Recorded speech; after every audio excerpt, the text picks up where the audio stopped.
आप सबको बोलना होगा, लेकिन पहले एक बार वान्या जी की अंतिम बात ले लेते हैं। वान्या जी बताइए। दीपावली जो है वो रात्रि का पर्व है, अमावस्या का पर्व है। जिन भी लोगों ने पूजन करना है, जो काली पूजन रात को करते हैं, और इसके अलावा जो है जब चंद्रमा अस्त होता है तो उससे विष बरसता है, तो उस टाइम पर बॉडी की इम्यूनिटी जो होती है बहुत ज्यादा लो होती है। उस अंधकार को मिटाने के लिए ये सारे दिए जलाए जाते हैं। दीपों का पर्व है, दीपों की आवली है, इसमें रात्रि का जो है बहुत ही ज्यादा महत्व है। आप इतने 44 मिनट्स के इस मुहूर्त में 1 नवंबर को कैसे अपनी पूजा जो है पूरी कंप्लीट कर लोगे? अगर यहीं से हम करवा चौथ से चलते हैं तो 20 अक्टूबर को करवा चौथ था, वहां से 11वें दिन जो है दीपावली मनती है। अहोई अष्टमी के 1 हफ्ते बाद दीपावली मनती है। ये आज से नहीं, ये हमेशा से ही ये चीजें जो है चली आ रही है। तो यहाँ पर निश्चितकालीन वेला भी है 31 तारीख को। 31 तारीख को सारी चीजें जो उसका एक प्री रिक्विजिट होना चाहिए, अंधकार, आप रात दिन में दिए थोड़ा जलाएंगे, आप लोग दिए तो आप रात में ही जलाएंगे ना,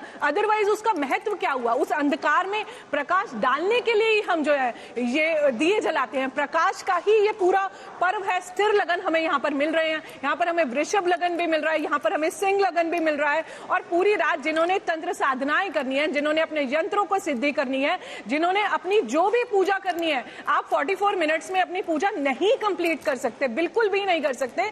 लक्ष्मी पूजन का महत्व रात्रि में ही होता है। रात्रि में ही लक्ष्मी सब घरों में आती है। कहते हैं रात में ही लक्ष्मी की जो है प्रवेश होता है। तो ये त्योहार जो है ये 31 को ही मनना चाहिए। आप अगले दिन दिवाली उत्सव जरूर मना सकते हैं, ऐसा नहीं है कि आप जब तक अमावस्या तिथि आपकी कंप्लीट नहीं हो जाती, यानी कि 6-16 तक आप मना सकते हैं, लेकिन जो लक्ष्मी पूजन है वो आपका 31 तारीख को रात को ही होगा, उस टाइम पर ही होना चाहिए। और ये इसी में ही प्रदोष काल है, इसी में चौगड़िया मुहूर्त है, इसी में अमावस्या तिथि है, इसी में ही रात्रि व्यापिनी अमावस्या है, इसी में ही निश्चित काल है। तो सारे फैक्टर्स जो है, अब अगले दिन चंद्रमा जो है आपकी नेक्स्ट डे, पहली बात तो प्रतिपदा तिथि में दिवाली का पूजन जो है वैसे भी वर्जित है, और नेक्स्ट डे जो है जो आपका चंद्रमा जब अस्त है, विश्व बरस रहा है, तो नेक्स्ट डे तो ये सिचुएशन आएगी नहीं आपके पास, और इस टाइम पर ऐसा कुछ सर्कमस्टांसेस होंगे नहीं, फिर आप दिन में दिवाली तो नहीं मनाएंगे। आप पितृकर्म जरूर कर सकते हैं नेक्स्ट डे, पर दिवाली 31 तारीख को ही मनाएंगे। ठीक है, अब अंत में जिन जिन को अपना तर्क देना है संक्षेप में मैं श्वेता जी आप शुरू कर लीजिए। अमावस्या मैं गारंटी दे रहा हूँ, छोटे छोटे में थोड़ा, जितने लोग इस विश्व में 31 तारीख दिवाली की बात कर रहे हैं, सोच लीजिए 31 तारीख के विषय में मैं 1 तारीख के विषय में 6 श्लोक क्लियर कर सकता हूं जो 1 तारीख की दिवाली के लिए प्रमाणित कर रहे हैं। 31 तारीख को दिवाली कहने वाले लोग मुझे सिर्फ 4 श्लोक सुना दें, मैं यहीं पर मान जाऊंगा। सबसे पहली चीज एक।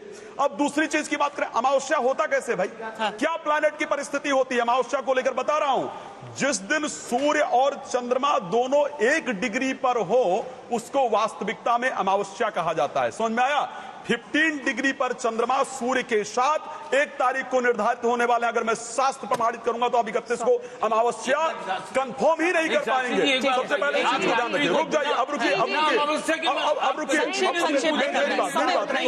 एक श्लोक है, एक श्लोक को कहा, श्लोक तो विद्वान बना लेंगे, रात्रि पूजन कैसे, लक्ष्मी पूजन अमावस्या के बिना कैसे करेंगे? आप बिना अमावस्या के काली पूजन कैसे करेंगे? आप अपने यंत्रों को सिद्ध कैसे करेंगे? ये कोई कसौटी नहीं है, ये कसौटी नहीं है। आप अमावस्या के बिना एक श्लोक, लक्ष्मी पूजन, अमावस्या के बिना आप काली पूजन, अमावस्या के बिना सिंगल श्लोक विद्वान लोग अगर एक दूसरे की बात को ऐसे चिल्ला कर नहीं ना डर से काटेंगे। आचार्य जो उनको आप बोले अपनी अपनी बात रखें। जी बोलिए। सारी साधनाएं रात्रि को माँ लक्ष्मी के पूजन करें। ओम श्रीं श्रीं ह्रीं श्रीं कमले कमलालयी प्रसीदा प्रसीदा श्रीं ह्रीं श्रीं महालक्ष्मी नमः। माँ अपने बच्चों को बराबर प्यार करती है। ओम श्रीं ह्रीं श्रीं महालक्ष्मी नमः। कमल के पुष्प लें, माँ लक्ष्मी के, भगवान कुबेर को, गणपति के प्रतिमा लेके सफेद और पीला वस्त्र पे रख के, कलश रखे, नारियल रखे, श्रीफल रखे, श्री सूक्त का पाठ करें, कनक धरा मंत्र के पाठ करें, पुरुष सूक्त के पाठ करें। माँ लक्ष्मी वरदायिनी है, अपने बच्चों को जीवन में सुख शांति समृद्धि प्रदान करती हैं। व्यापनी अमावस्या हो और जो निर्णय सिंधु है, धर्म सिंधु है, ग्रंथ को माने, ग्रंथ को पढ़ें, श्लोक को समझें, तर्क वितर्क करने से कुछ नहीं होता।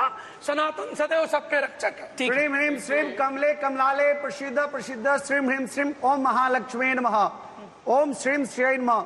ह्रीं श्रीं का इल ह्रीं हा सकहला रिंग सकल हरिंग। इस 3 महामंत्र के द्वारा आप घी का 5 दीपक, घी जो है वह गौ माता के द्वारा प्राप्त किया हुआ घी है, घी का 5 दीपक जलाएं और कमल पुष्प चढ़ा करके श्री यंत्र का पूजन करे, श्री सूक्त का पाठ करे। ओम हिरण्यवर्णाम हिरण्यं स्वनरस्रजाम चंद्राम हिरण्मयीं लक्ष्मी जात वेदो महावा तामह जात वेदो लक्ष्मण पागामिनी यस्याम हिरण्यं बिंदेहम गावश्व पुरुषानहम अश्वरूपाम रथमध्याम हस्तिनादा प्रबोधिनी श्रीयं देवी मुपहे श्रीमां देवी ताम कामसो अस्मृताम हिरण प्राकारम अद्राम ज्वलंतीं जटां तर्पयन्तीं पद्मस्थितां पदवर्णां तामिहो पेश्रियं चंद्रां प्रभाषम श्याम ज्वलंती श्रियं लोके देवजुष्टां दारां तां पद्मनिं जी बिल्कुल लोकाचार के तहत तो आप कैसे भी किसी प्रकार भी आप कीजिए, 20 दिन बाद दिवाली मनाइए, 7 दिन बाद मनाइए, परंतु अगर शास्त्रोक्त बात करेंगे, हम मुहूर्त की बात करेंगे,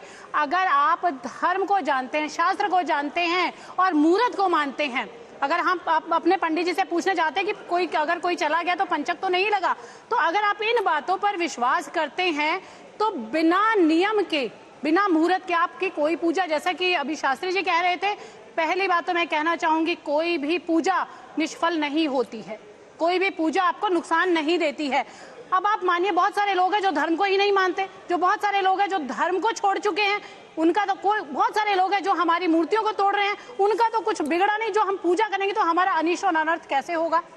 तो बिल्कुल एक नियमानुसार एक नियम होता है, हमारे शास्त्रों ने वो हमें बताया है, क्योंकि दादी नानी ने तो जो सुना है वही कह दिया कि 20 दिन बाद आ गया।